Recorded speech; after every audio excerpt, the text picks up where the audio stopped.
Wife suddenly went to a baseball game with her own cousin, so I decided to go through her phone. My face is pale to this day after I saw details about the outstanding experience they had.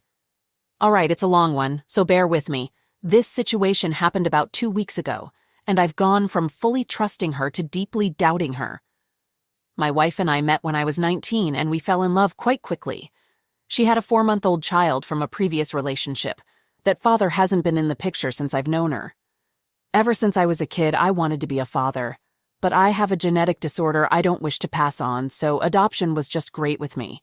Anyhow, we've been just like your normal family every day since then. We got married last year. She was never super close with her family, but she did have a pair of cousins she was always kind of close to, and I had lots of fun getting to know them, and they seem like decent people. She did mention that one of them, Max, we'll call him, had, when they were like 12 and 13, tried to kiss her, but she ran off. I asked her if she ever told anyone, and she said she chalked it up to him being a stupid kid.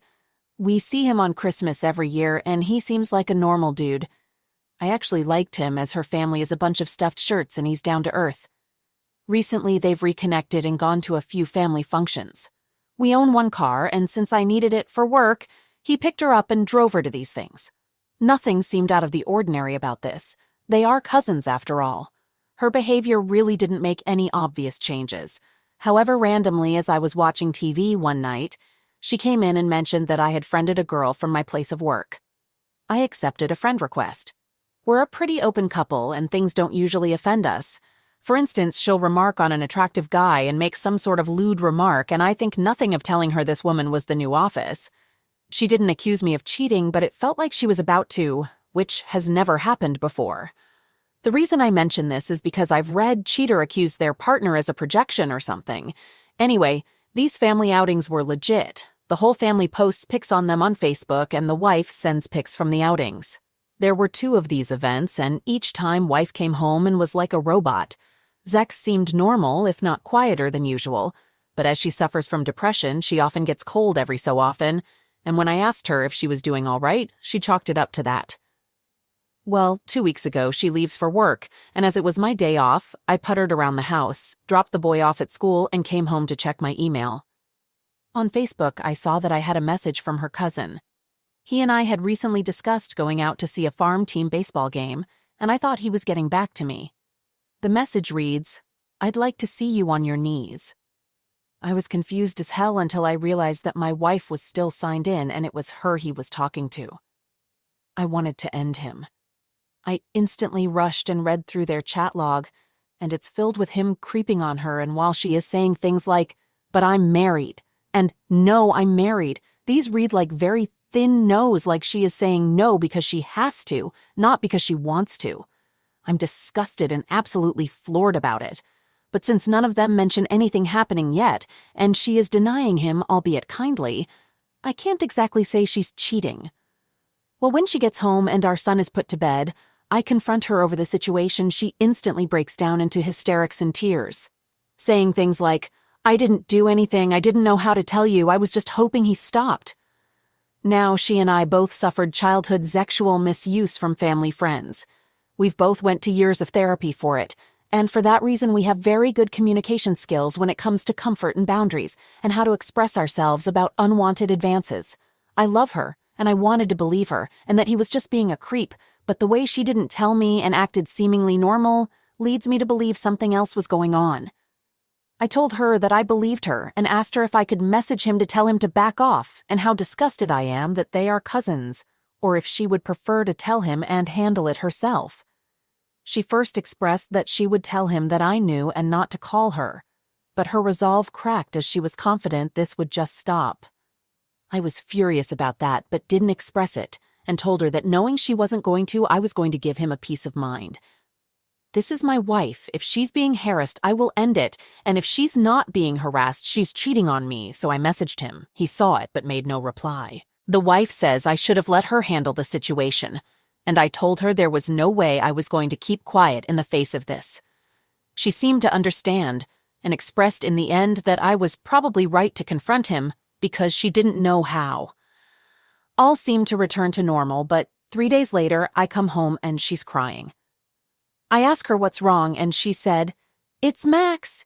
You should have let me handle it. I messaged him yesterday and he won't talk to me." We had the conversation again about me not sitting idly by when somebody is harassing my wife. She gave me a look. It wasn't much and it was only for a second, but it gave me the impression that she didn't consider it harassment. We end the discussion in agreement that I handled it how any man would handle it. 2 days later, I'm coming to bed late, like 2 a.m. as I was finishing up some work. I hear her on the phone with somebody kind of chuckling. This is not normal. Told me it was her mom and had something to do with our kid's birthday, which I didn't buy, but at this point I've begun playing stupid so I can observe the situation from a place where she feels comfortable. The next day she's crying again, and at this point I've really had it. She's been unstable for 2 weeks now. When I ask her if this is about Max again, she says she tried to call and apologize for not handling the situation herself, and that he still isn't talking to her. I admit it, I snapped. I told her that either he was misusing her or she was cheating on me, and I caught them. Won the couch tonight, obviously. I wanted to believe her, but I'm not a moron. I'm essentially laying here with my finger on the button waiting for some solid truth, because if this is what it's feeling more and more like, I'm about to go 95,000 megaton nuclear on the both of them. Sorry for the length, I just don't know what I can do from here on out. Edit. She goes to work in 6 hours. I will apologize for my outburst and ask her to sit down with me and talk tonight. It's Sunday and our son typically stays the night with my parents every other Sunday. I'm not proud of it, but I feel it's in my best interest to do a snooping. If I find nothing, we will discuss what happened when it started, what I can do to help her, and what we ought to do moving forward. I love her, and the idea that she is being harassed by somebody who is supposed to love her breaks my heart. However, if I do find something sordid or learn that she was complicit in any way, I am done with the relationship that instance. I don't believe in marriage counseling in instances of infidelity, and even if I did incest, there is no way I could look at her the same again. Will update. Update. So I didn't sleep at all last night, and when she woke up, I made breakfast. I told her I shouldn't have blown up and that we should probably sit down tonight and talk about things. She agreed like she wasn't even upset to begin with, and said she knew she had probably been acting badly.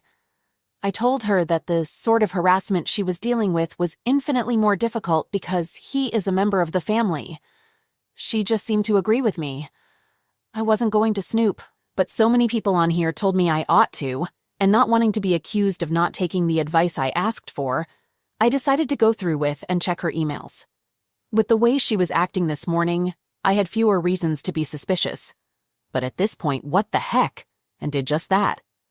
The level of disgust, hatred, and anger I feel cannot be expressed right, and there will be a divorce. There was one email entitled Yummy, and upon opening it, I found a picture of her cousin with semen on his face. The back and forths are him describing to her his encounters with random not straight men. They make reference to past sexual encounters they've had together, complete with one picture of a female-to-male toy captioned, "I still have our old friend." Then I read some absolutely disgusting filth talk between them, where she is behaving in a very dominating way and insulting his Johnson size. Looking at the dates, I realized that this was from a year ago.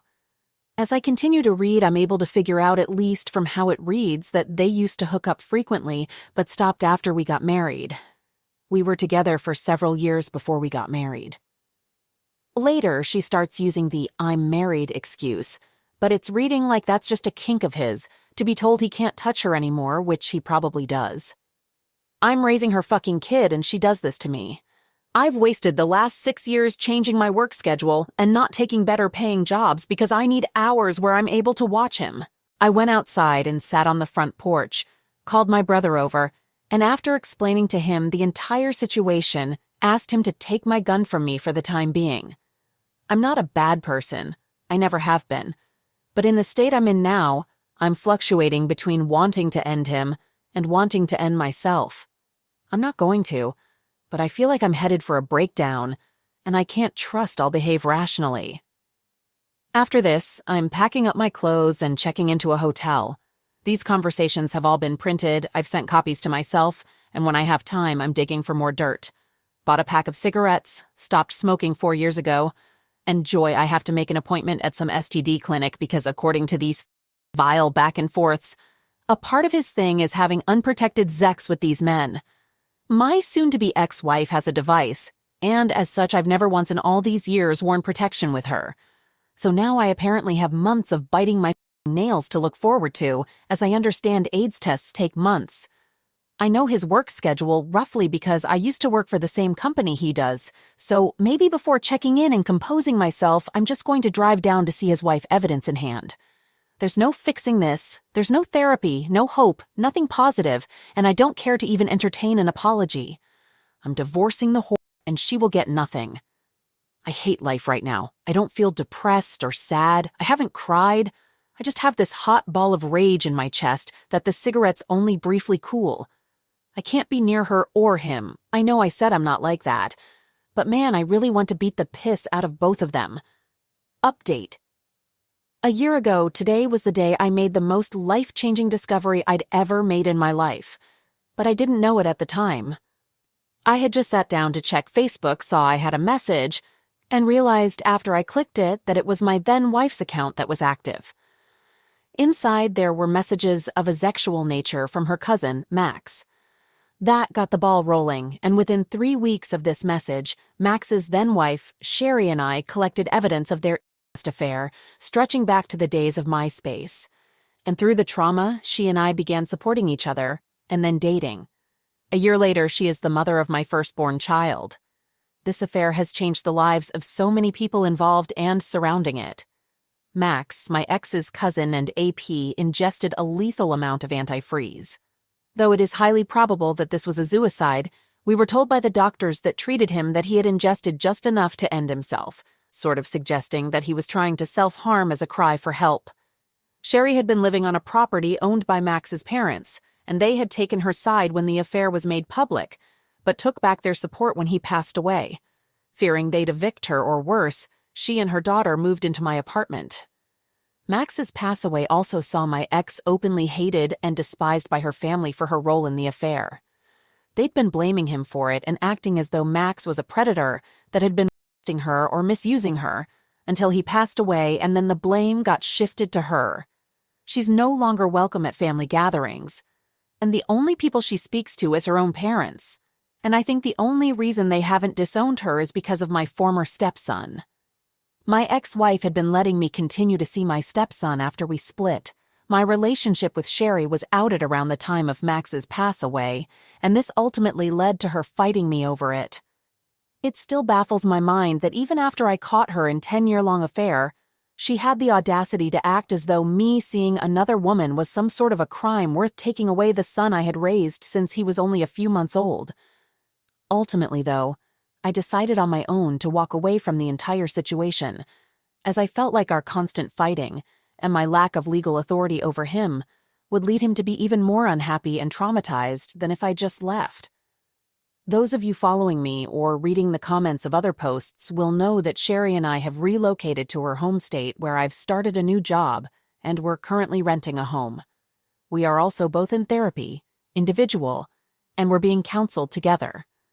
We both understand that a lot can go wrong with relationships that formed the way ours did, and we both want to work on communication and growing with one another so we can better navigate the tough times when they come.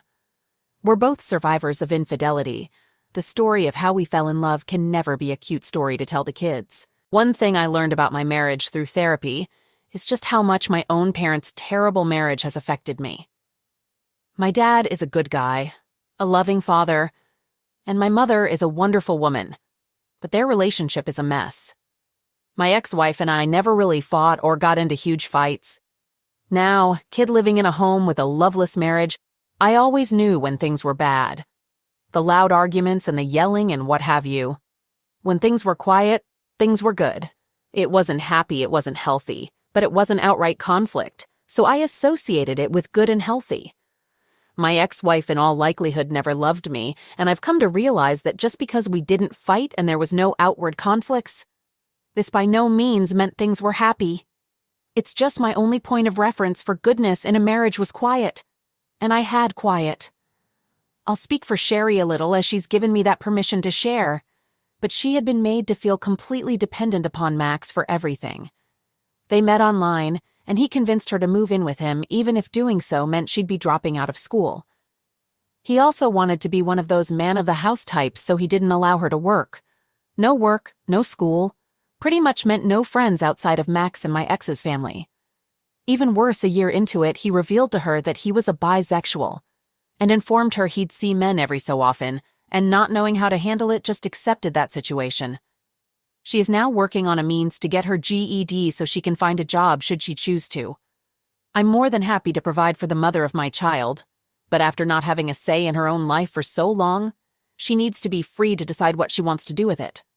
Last I heard about my ex is that she got into an altercation at a parking meter with a traffic cop or meter maid, and the incident led to her arrest and discovery a whole host of prescription medication.